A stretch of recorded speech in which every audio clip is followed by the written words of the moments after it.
Hi, this is Frank Chen. Welcome to the A16Z Network. I'm very excited today to share a conversation I had with Connie Chan, one of our general partners. Connie is one of the world's experts on trends, especially consumer trends in China and tech. And today we're going to talk about the future of lifelong learning, and she's going to share a few examples of very awesome startups in China. She's super interested in what's happening with Gen Z consumers. She's very interested in real estate and how people are finding homes, preparing their homes to be listed on Airbnb, renting homes, so on and so forth. She's also very inspired by things that entrepreneurs are doing in China that might have applicability here in the United States. She helped us find our investments in Line and Pinterest, and I think you're going to have, I think you'll really enjoy this conversation that I had with Connie. And I have to tell you a funny story before we get started. So we did not synchronize our sweaters. This was, we've known each other so long that we just knew to come in the same color family. So Connie was my first hire at Andreessen Horowitz. Adam Rifkin introduced us to Adam at one time and may still be the most connected person on LinkedIn, and his whole heart and mission is to connect people. And so when I told Adam I was looking for the best deal partner ever, he went and found Connie. And I'm so thrilled that you've been here for so long and now are a general partner looking to make investments. So welcome. Thank you. Thank you. So today we're going to talk about, we're going to continue our series in education and talk a little bit about ongoing education. And we're so excited about the things that we can do as adults to continue to learn new things. And for those of you that know me, like learning a new thing is my favorite thing in life. So I'm so excited about this episode. So Connie, why don't you set the context and let's talk a little bit about the things that are working, especially in China. And I thought maybe it'd be good to just anchor on how much money and how many users people spend on ongoing adult education, because this is very surprising. Yeah, I think about education and learning in a way that goes well beyond K through 12. So I'm actually hyper-focused on education for adults. People, once they've graduated college, how can they use online education for self-improvement, for example? And if you look at the dollars abroad, I do a lot of studying what's working in China and working in Asia to give me inspiration for ideas here in the States. It's a massive market in Asia. It's massive in China. And I think it's because China has developed all these online education platforms that are specifically made for mobile that unlock all these other new features and benefits. And in terms of how big it is, iResearch says that right now online education in China is 150 million users and expected to grow to nearly 300 million by year 2020. It's a $40 billion industry, expected to grow to $70 billion. Of course, this is a very broad categorization of what counts as education, but what's interesting is the way that these research reports break it up. The largest group is not K through 12. It's not even college students. The largest groups of students who want to do self-improvement in online education, they are 26 to 35. Yeah, that's super interesting. So you would expect sort of the Asian cultures that the parents sending their students to, after school enrichment programs, and so you think that's where all the money is going, but you're saying, look, it's after they graduate college. Right. And I think that's because if you take the word education and you expand it just to self-improvement, self-learning, then it greatly increases the demographic that you can address. And yes, a lot of people will just say China education, it's huge because parents spend so much money on tutoring and so forth because of the way the college system works. But most of that money is actually going through post-college graduates. It's really interesting because in China, what's already happening is what we sort of expect to happen here, which is today we have this system where sort of you go through K through 12 and then a subset of those people go to college, and then basically at age 22, you're done. There's no more formal education, and now it's basically the workplace's job to train you, right? They'll send you to classes and so on. And we know that's going to change. We know that the world is so dynamic now that you can't learn everything that you need to be a productive worker or citizen by age 22. And you're going to have to learn ongoing, right? This is sort of a big part of our investment thesis behind Udacity. And there's a bunch of courses that a college curriculum would likely never include, Right. like how to conduct yourself at a meeting, how to speak publicly, Right. right? How to sleep train your kid. That counts as education. Parenting courses, that counts as education. You would never cover that stuff in college. Yeah. And in addition to sort of the evergreen stuff that you mentioned, like, everybody needs to be a good public speaker, everybody needs to know how to, there's also sort of topical things that emerge as marketplaces emerge. So I'm thinking about the Taobao sellers, right? So Taobao was like eBay here, and what happened in Taobao was there were sellers who were experimenting with the system, and they kind of figured out what was working for them, and they would share online and in videos, and Taobao saw this happening, and they're like, oh, let's actually get behind this and push, right? Let's set up Taobao University where we can take our very best sellers and actually have them make money from their content, not just their markets. Yeah, completely. Yeah, so awesome. So why do you think this is happening already in Asia? Why are they ahead? I think Asia is, in general, much more mobile first and mobile only of an environment than the States. Meaning that if I ask you to go buy a pair of shoes, you might naturally flock to your computer to get the best user experience. But in Asia, you'd pull up your phone and you'd open the Tmall or the Taobao app. Yeah. And the idea that your PC and phone are completely interchangeable and you can completely rely on your phone to give you everything you need is more prevalent in Asia. There's also more mobile payments, and the idea of paying on your phone is very natural and common to people, not just in Tier 1 cities, but across the country. But I think there's three core breakthroughs and insights that Asia's really figured out that has propelled its education market so much more forward. The first one is that they rely on artificial intelligence and machine learning in a much more interesting way. So that allows them to unlock products and features and just ideas that I don't see here in the States. So for example, there's this company called LingoChamp, and it teaches you English. And typically when you look at a language learning app here in the States, it's very flashcard driven, or it'll give you a sentence and you can read it. But in Asia, they realize that people want to learn English not just to be able to read and write, but more importantly, to have conversations, to be able to visit the world, to interact with other people.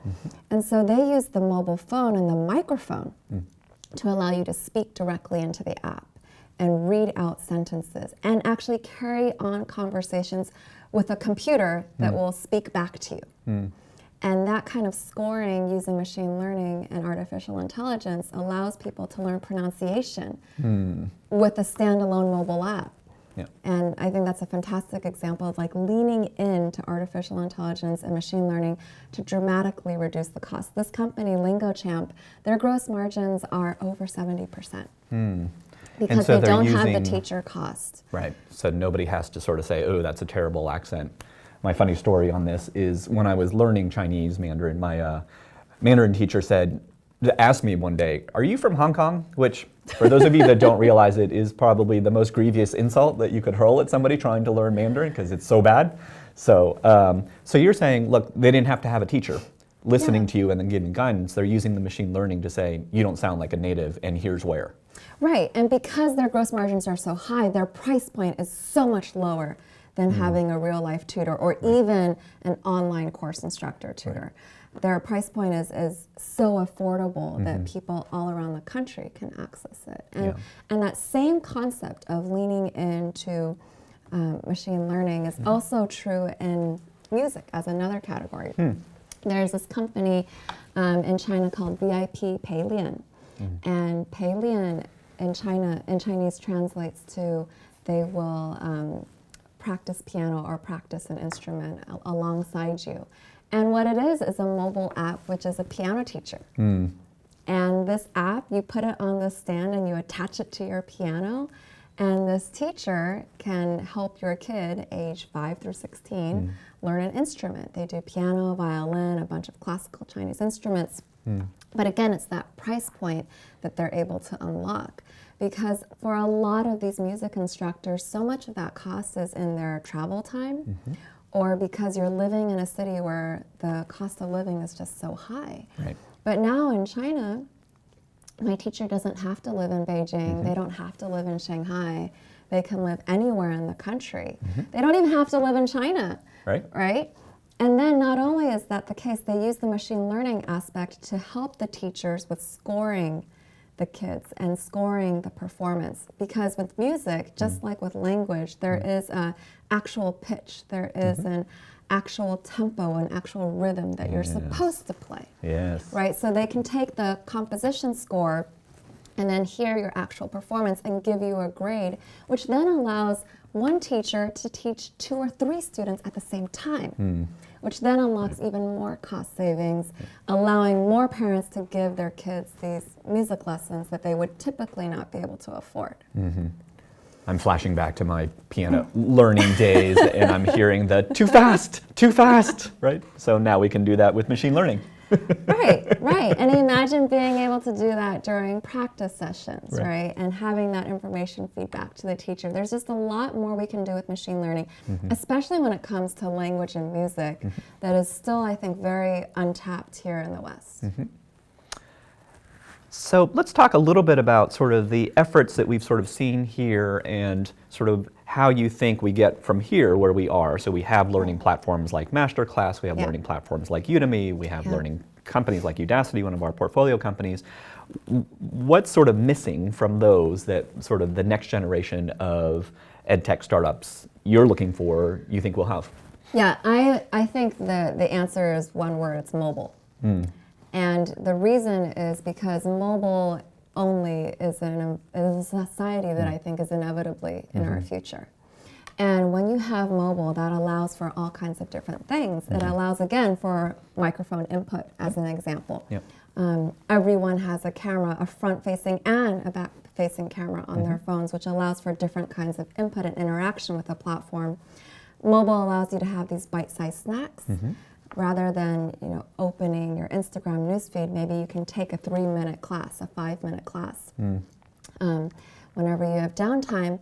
And also, mobile allows people to not feel like you have to be confined to a video format. And I think this is really critical because a lot of long-tail expertise doesn't always naturally suit video. For example, you can be a math teacher, and yes, you're writing formulas on the board, or you can be a philosophy teacher, right? And you can be sitting there giving a lecture, just sitting there. Or that same kind of content can be also conveyed through a podcast, through an audio format. And once you're focused on mobile, you're not thinking like it has to be video, it has to be full screen immersive. It now can also be a podcast that you listen to when you're driving to work, when you're walking to work. And again, I think that expansion of formats is really obvious once you make something that is mobile-centric. So we haven't seen the class of mobile-first ed tech that you were expecting to see, which is pretty surprising, right? It is sort of an obvious insight once you say it out loud, like you did. And so, and I think the reason is because so much of ed tech has been either you pay this one-time very expensive tuition, or honestly, it's ad-based, right? Like YouTube is the biggest university in the world. And most of the creators are monetizing through advertisements. But because it's ad-based, a lot of the content on YouTube can't go to the depth of expertise that you need to really make a big impact on your life or your career. Because the creators, they have these incentives to have to create content that gets lots of clicks. And the reality is a lot of self-improvement, lifelong learning content is not all clickbait content, right? And to go into that depth of what you need to know, an ad format is not the best way to compensate these creators. So for example, if you're buying a house for the first time, you need to understand how to think through that transaction. It doesn't make sense for someone to create these ad-based videos because one, they're not going to get all the clicks they need to justify their time and expertise. But I mean, imagine a platform where someone could package that in 20, 30 courses. It could be a mixture of audio, a PDF, video, a live stream Q&A, a paid one-on-one consultation, and put that all in one format where that creator now can make much more money and have the right incentives to create deeper, better content.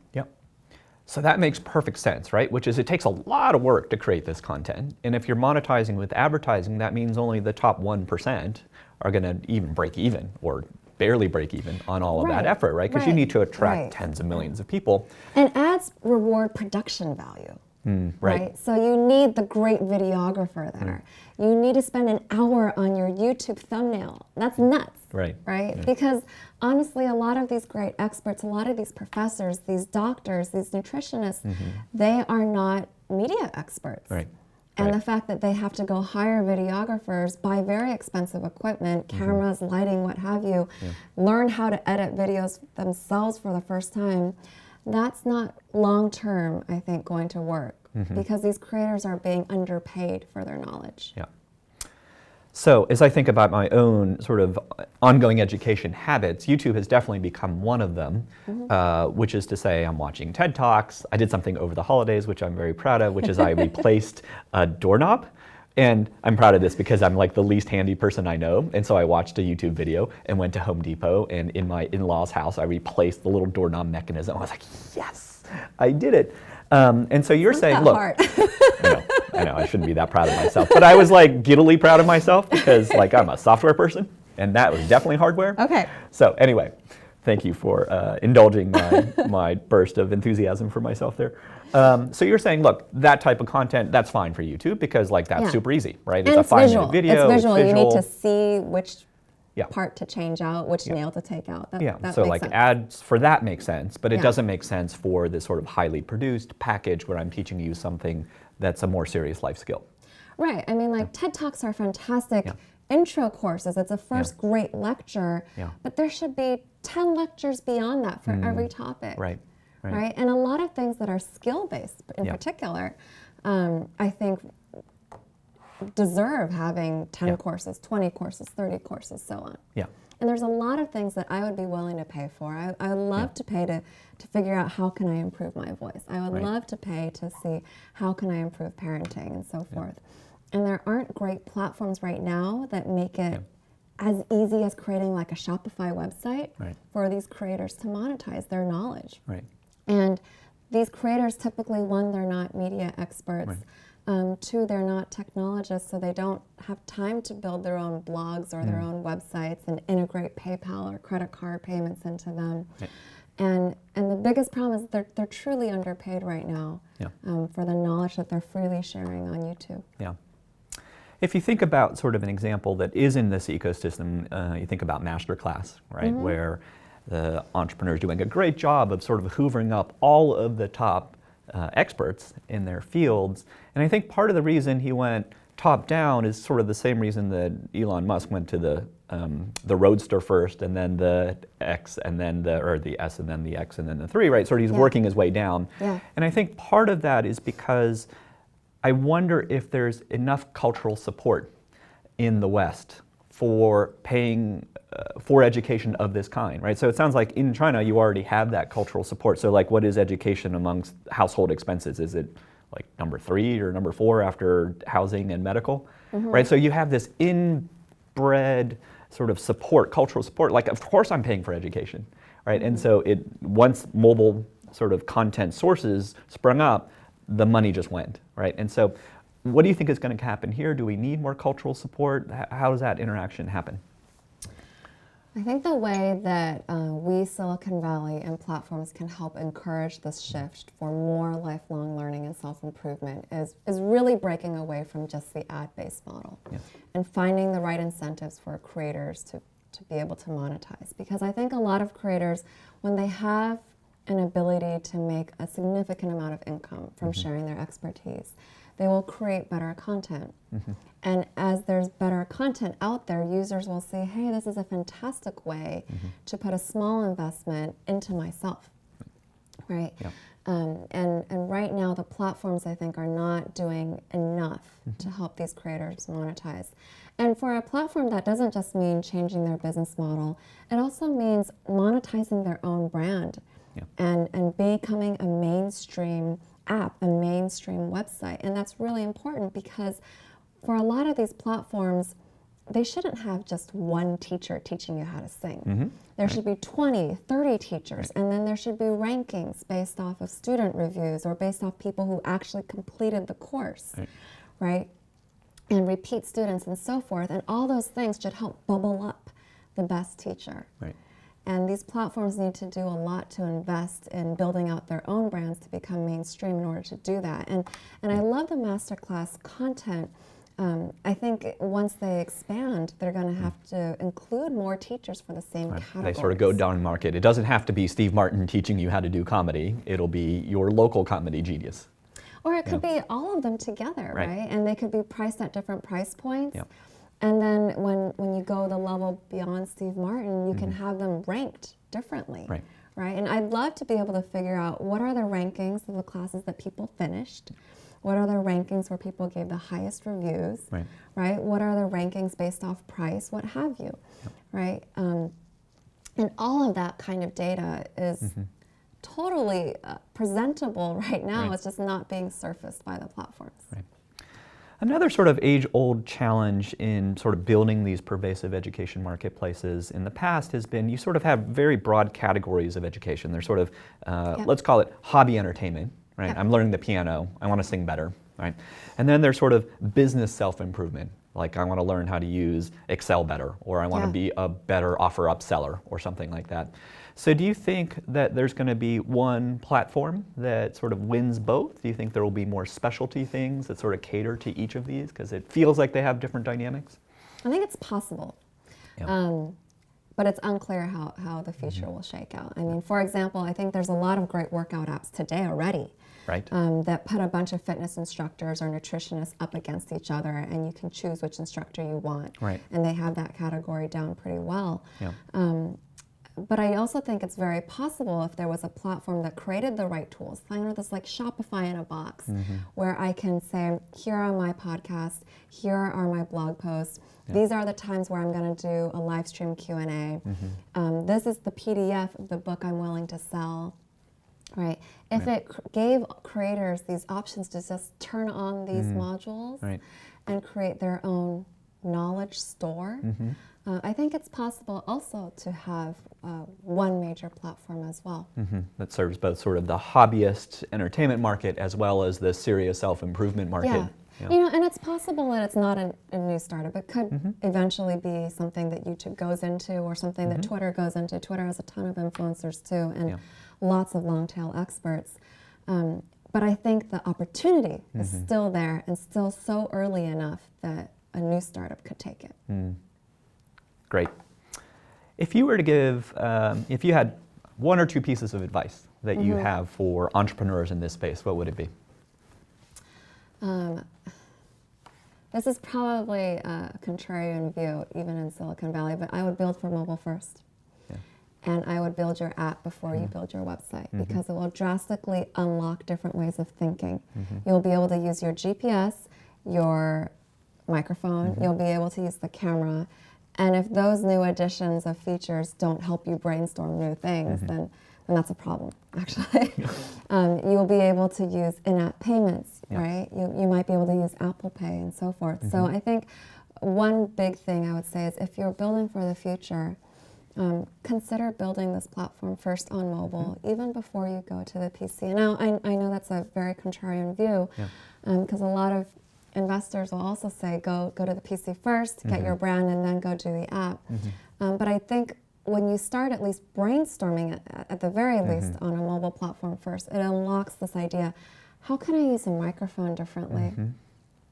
And then now that I have microphone and audio input, how can I use machine learning differently, right? And that allows you to unlock ideas like the Lingo Champ for English learning, or like Palian for piano teaching, that honestly someone building for a PC would never get to that insight. Right. And then presumably your next piece of advice would be experiment on the business model, right? So we've got mobile, we've got machine learning, and now it's like, let's do something other than ads. Yeah, for sure. For sure. I am not a fan of strictly ad-based models, mostly because the ones that do succeed, say like a Facebook or Google, I mean, the reason their ads succeed is not because of the massive page views, it's also because of all the information they have on that user. So the ads are highly targeted, right? And if you're a platform where you don't have such detailed information on your end users, your ads are not as valuable and they're not going to convert as well. Yeah. So focusing on just building up page views and hoping they'll monetize with ads, to me, is a scary strategy in general for any consumer app. Yeah. But I think business model experimentation in the education space is huge because, I mean, a lot of these categories, like your skills for doorknob, right? Maybe it could sell you, you know, similar doorknobs. They should have sold me the right? doorknob. They should have sold you other doorknobs. They should have sold you other home projects that, hey, if you take this course, buy the components for it at a discount, and that can be a partnership with your local Home Depot, because geographically they know the local Home Depot is only 2-3 miles away from where you are. Right? And those ideas are very possible and not being implemented today. Kind of thinking, if this person learned this course, what else can I sell them beyond just another course? What physical things can I sell them? What other services can I sell? It seems inevitable that as we continue into a world that rapidly changes, therefore needs new skills all of the time, that the spending pattern here on education will flatten, right? Which is the way I think about education spending over a lifetime today is kind of like there's an elephant inside a python, right? Which is you spend a lot of money and then you get to college, right, where you have the 529 plan, right, to help subsidize, right, tax-deferred dollars to go to university, and then basically it drops to zero, right? It's sort of like a very small proportion of the population spends money on ongoing training, and if you spend it, it's mostly like, oh, work had me do it, and then I expensed it, right? But it's nowhere approaching college tuition, so it's sort of this big sort of college expense in the middle. It feels like as we move into a new world, like we want to flatten that out, right? We want to give access to piano teaching for kids, smooth it out earlier in life, and then we sort of smooth it out later in life too. And that's going to require this business model experimentation. Right? Business model experimentation and just making that information more accessible. Like if I told you you could spend $15 and get 10 courses on how to improve your voice, would you consider it? I am looking for voice instructors right now. You would do right? it. Right.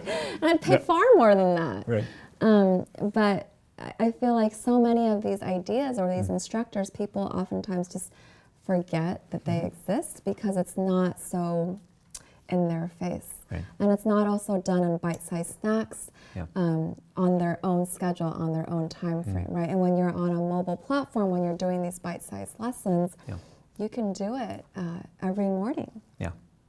Well, I personally can't wait for a lot of this stuff. As I mentioned, I love learning new things, and I can't wait to have very compelling products that are teaching me new things, a little more sophisticated than how to replace a doorknob, maybe a little less sophisticated than how to do. That platform should have also sold you services of a handyman nearby in case you failed. That's true. Right? Luckily. Like, there's just so many ways you can monetize a simple video like replacing a doorknob that's not being done today.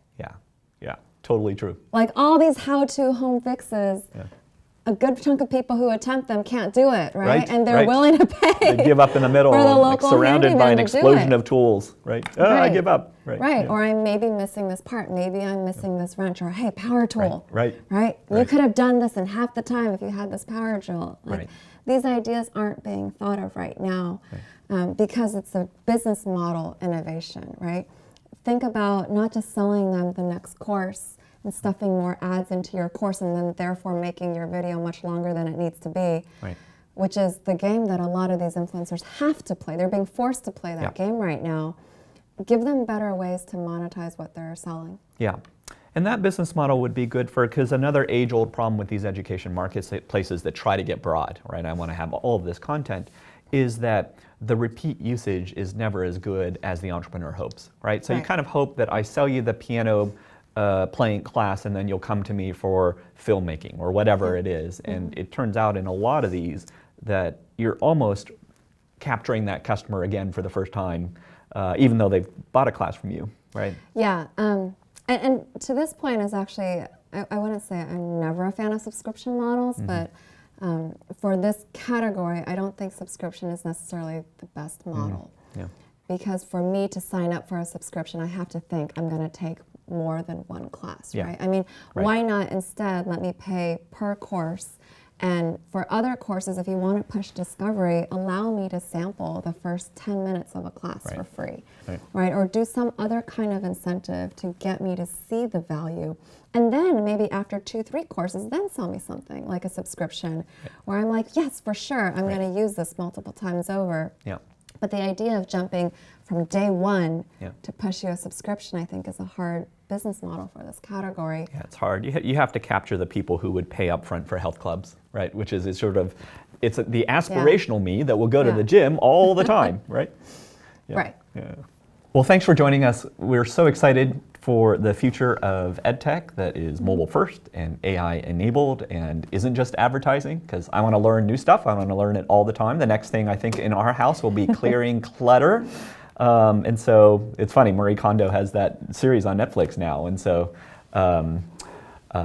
maybe I should watch it, and maybe there will be a tailor-made startup for that type of stuff. They can offer me help when I get stuck clearing my own crap. So, all right, thanks YouTube. We'll see you next episode. If you liked what you saw, go ahead and comment and subscribe on the bottom, and we'll see you next episode.